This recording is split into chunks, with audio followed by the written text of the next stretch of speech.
How we doing? How we doing? This is Destination Denver, Colorado, and it's summer in Denver, and it's time to get outside. So we're going to talk about the 15 best things to do in and around Denver in the sunshine, and we're starting right now.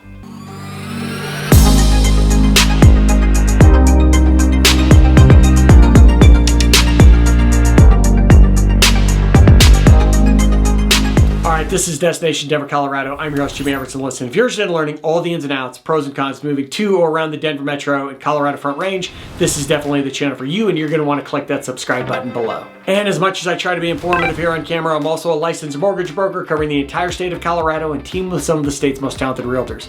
And we love helping people like you move here each and every day. So the number and email you see on your screen, know that I am always the person. Answer your phone calls, answer your texts, answer your emails there, when and if you need me. Now that we're done with that fun-filled stuff, let's get to what we're here for, and that is the 15 best summertime things to do in and around Denver, Colorado. All right, so I have to tell you, even growing up here, living in Colorado the vast majority of my life, it's hard to narrow down 15 things during the summer that you want to do. And I tried to keep it one to no more than a 45-minute rough drive outside of the city, if not right in the heart of Denver, as well as mixing in what are some things that are family friendly, what are some things that you're going to want to do for adults, what are things that maybe you want to bring your kiddos to, etc. So having said that, I want to start in the heart of the city with City Park Jazz. So on Sunday nights during the summer in City Park, they have these great jazz fests, kind of mini jazz fests, if you will, where people bring their blankets, bring their own, drinks and beverages and food. Again, this is a mix. Families go, adults go, you name it. I don't know how much the kids are into jazz, but I don't know your kiddos. But overall, just a great scene. Right on the edge of downtown, so you got this great visual, you've got the city, you've got the mountains, you've got blue skies, and you've got just this fun music and a lot of energy. It's also a great place, in my experience, to meet people. It's just a lot of people who are experiencing the city, whether they're on vacation or they just moved here, so a great melting pot. And it's free, so that's always a nice benefit. Now, as fun as jazz is at City Park, the elite is going to Red Rocks Amphitheater for a concert. Red Rocks is continuously ranked as one of, if not the top amphitheaters in the entire world. And it's just an amazing venue. Not just the view, the sound, the experience, the music bouncing off of the rocks, just the entire visual. More leaning towards adult, and certainly it's going to depend on what you go to see for your cost. I mean, you know how concert tickets can be if you're a concert goer, and you don't necessarily need to go to Red Rocks for a concert if concerts aren't your thing.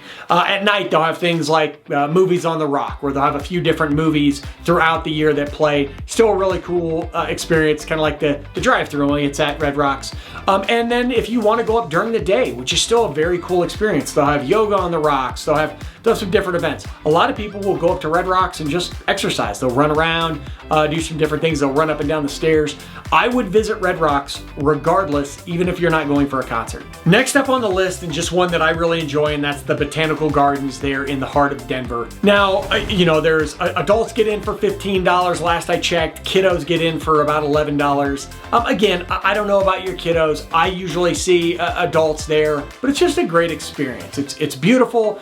They've got different events during the day, in the evening. They'll have some lights, some cool things there. Sometimes they have music events there, or different just events in general that are really enjoyable. But the Botanical Gardens to me is just a great afternoon activity. It's something that's pretty easy.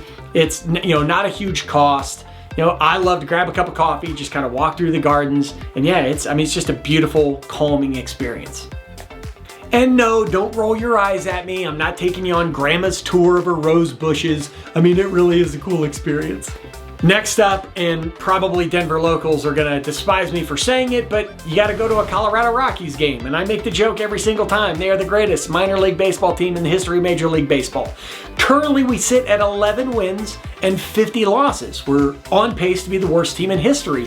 But it doesn't matter, because nobody goes to Coors Field to watch baseball. They go to enjoy the sun, the experience, grabbing some drinks, grabbing a dog. Coors Field is just an awesome environment. I mean, if the Rockies ever actually won baseball games, this town would go bonkers. And it's right there in the heart of Lodo, lower downtown, which is kind of that first big quintessential neighborhood built for, activities, I should say. As they built Coors Field, they really built a lot around it. So it's just an entire experience. And if the Rockies happen to lose 21-0, which they happened to do earlier this season at a home game with like 40,000 people in attendance, you won't care because the hot dogs are delicious. You got a cold beer in your hand, you know, kids are doing their thing, and it's blue skies. So moving on from blowout baseball losses to the Platt Park area and South Pearl Street, which is about 15 to 20 minutes south of, again, the heart of Denver. And you're gonna go to Pearl Street potentially on a Sunday morning, early afternoon for their farmers market, but you could go to that area of town at any time. The reason I say farmers market is that's when you just have a ton of activity. And this is a street filled with just great cafes and restaurants and different things to do, these little boutique shops that we love to go in and out of. And then the farmers market, I mean, it's all the things. It's just a ton of food and different beverages and people everywhere. They have music in one of the intersections of Pearl Street. And it's all blocked off, obviously, for a farmer's market, but they've got music playing. It's just a great experience. Again, whether it's you by yourself, whether it's a couple, whether it's a family, it really caters to anyone on that experience. Now, I will say, Pearl Street is a great place to visit regardless. Again, much like Red Rocks, you should go there. You should walk along it. You should enjoy as much as you can. Just, you know, being around that area. I just think the farmer's market on those Sunday mornings during the summer really just brings out the energy of the area. Next up, and this is one that I mentioned to people, and some people take me up on it and then come back and say, man, that's a great idea, but what have you, tubing Clear Creek Canyon. So Clear Creek is just as you leave Denver, you head up typically 6th Avenue out of Denver. You're gonna pass Lakewood, you're gonna get into Golden, and you're eventually going to hit a road just past Golden where you can head up Clear Creek Canyon. You take a drive up there, grab a couple inner tubes or rent a couple inner tubes there in Golden. It's pretty cheap to do.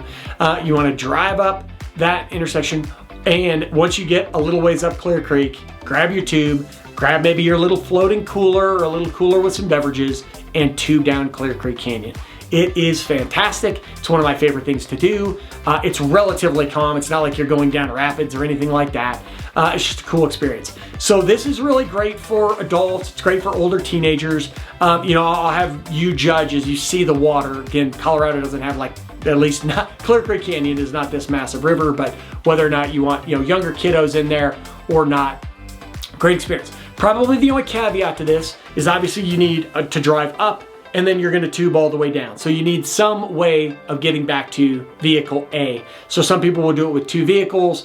Some people will Uber back up, whatever works best. Obviously, if you're Ubering back up, you're kind of soaked. So just be prepared for the fact that you're gonna need 2 vehicles. But that's just, I mean, if you wanna talk about a fantastic day, tube down the creek, maybe you do that once or twice, and then you're right there. Clear Creek empties out into the heart of Golden. You'll see people with tubes all over the place. And as you drop off, it's right as you get to Coors, which actually uses Clear Creek for its water. So the Coors brewery runs off, you get out of the river, and there's all sorts of restaurants and shops and bars. Golden Mill is right there, a great place to go get a bite to eat. So you can just make an entire day of it, and you're outside enjoying that warm weather and a little cool water. Next, we head to Rhino, or River North area, also called 5 Points.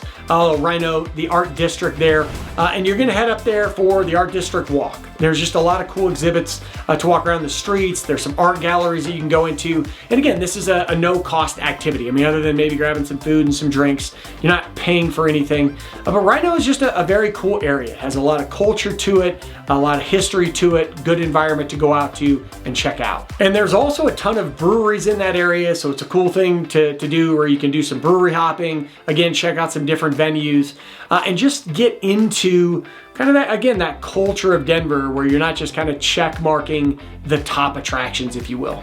Of course, speaking of top attractions or things that people tend to do in the summer, I gotta have a couple that are just cliche, and that includes the Ilitch Gardens, our amusement park located here in Denver, right downtown. I mean, it's right basically next to Ball Arena where the Denver Nuggets and Colorado Avalanche play. So Ilitch is a very cool theme park, both for their amusement rides. It's got a water park. Again, that's going to be good for a variety of people, families, singles, couples, you name it, everybody's going. And it's walkable from a lot of these locations. So you could walk over to Ilitch's from like a Union Station, for instance. Tickets are roughly $60, thereabouts. It's going to depend if you're just going to amusement park, if you're going to water park, what have you. But I know a lot of folks who kind of stick to one or the other, or some that just want to go. There is another water park north of Denver called Water World. Some people will go to that, but you have those choices. Elitch's definitely covers a lot of boxes. Next, I got a couple softer ones for you, and this is great for couples in my opinion, and that is drive out. Again, we're going to Golden. We're going to an area called Lookout Mountain. It's also where Buffalo Bill's grave is, if you just want to check out Buffalo Bill's grave and some cool hikes. But Lookout Mountain, go there for a sunset. Go there, early evening, or I should say, that is just a great visual. You've got the city of Golden, you've got downtown Denver, you've got Colfax, you can see that stretch. It's a great area to check out sunset. Great place to set up a picnic, if you will, or have a beverage. Just again, I keep saying, a cool experience. You could Google the top 10 things to do in Denver, and it's going to give you all like the cliches. And I certainly have some in mind. Elitch's, we're going to get into a couple others. But this is one of those experiences when you say, what's a very cool thing? What's a great visual if you live in Denver? Lookout Mountain is among the best. Next up, and this is going to depend on when you come to Colorado or if you live here already, but that's the First Friday Art Walks down on Santa Fe Drive. So Santa Fe, this historic road leading into downtown Denver, just a ton of art galleries, a lot of history there. And so on these First Fridays, not necessarily blocked off, but there will be just this parade of people for blocks and blocks going between these galleries, different art, different things, different vendors on the streets, just a lot of activity going on. So again, just getting out into these, I'm going to use experience about 75 times in this video, but really getting into the culture and the festivities of Denver, and the Santa Fe Art Walk on that First Friday is among the best. And again, if you're noticing, you can certainly spend a lot of money in Denver. The vast majority of these activities I'm mentioning, free or low cost. So we're off to a good start. Next up, and this came from a lot of people who are just, local to Denver, lived in Denver, and they were like, Jimmy, this is one of the best things to do, and I need to go experience myself because I haven't yet, I admit, and that's Achievement Park. I've been to Achievement Park plenty of times, but their ghost tour. So Achievement Park, they're kind of in the heart, basically Cap Hill in the heart of Denver. And you can go there anytime to just hang out. I mean, Denver, the city itself has some fantastic parks you're going to want to check out. Among them, City Park, we already mentioned, Cheeseman Park, Wash Park, Sloan's Lake. These great areas. But Cheeseman, specifically for the ghost tour, a lot of people mention, you can go there again, break out that picnic, break out those activities with your friends, and then it's roughly $25 for these ghost tours they have there. The history, this is great for adults, it's great for couples, it's great for, spooky nerds such as myself who like hearing the history of these areas and how, somebody years ago got killed and now they haunt the park for some unknown reason, like the park did anything to them. Although I was told to save Googling Cheeseman Park until after you've had your sandwich. Next, again, I told you I would have some check mark, of course, that's in Denver, but visiting the Denver Zoo. However, I'm going to suggest going in the evening for zoo lights. Now, zoo lights, they have a big thing during Christmas. Obviously, we're talking about summertime, but the Denver Zoo is a pretty cool place. Is it, comparative to a San Diego Zoo, as somebody brought up the other day? No. But it's a cool experience, if you're into that sort of thing. Obviously, great for families and kiddos. Cost is relatively minimal. Tickets, last I checked, sat at $25 for adults, $15 for kids.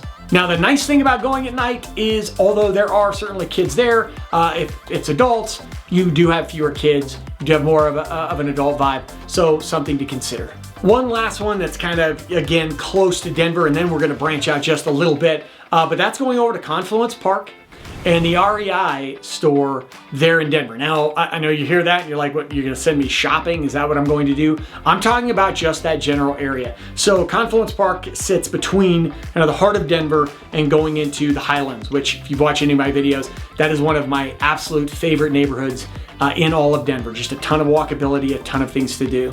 So in this area, I kind of feel like it's as though the Cherry Creek neighborhood meets the South Platte River, where you've got these cool walking trails along the South Platte. You can quickly jump over to different shops. There's a lot of restaurants. There's a ton of walkability around that. And it's just a cool experience. I'm not saying you need to buy anything, but it's a cool store. There's just a lot going on. It's just as Colorado as it gets. So I would poke around that area. I would definitely check out Confluence Park and the neighborhoods surrounding it. I mean, that is just some of the best elements of Denver. And now I know a lot of you have watched this and you're like, Jimmy, we came to Denver not just for Denver, we came to Colorado. We want to see some mountains.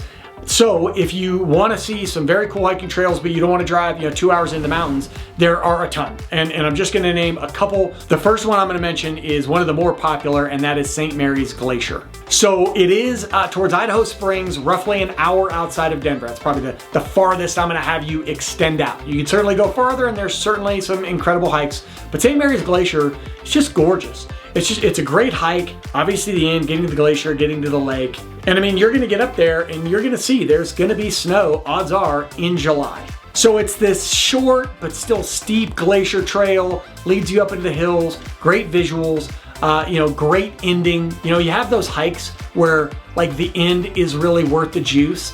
This is absolutely one of those, and it's not that long of a hike either, so if you're not this avid outdoors person, you're still going to enjoy it or be able to deal with it. And bonus, dogs are allowed, so you can bring your pup with you, just keep them on a leash.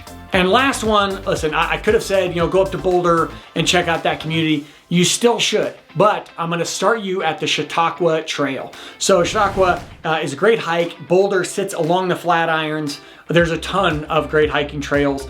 Chautauqua Park hikes are among the best of them. So I would certainly encourage you, if again, you're into hiking, get out there, throw on that pack, get into those hills. That's roughly 45 minutes, depending on traffic, from downtown.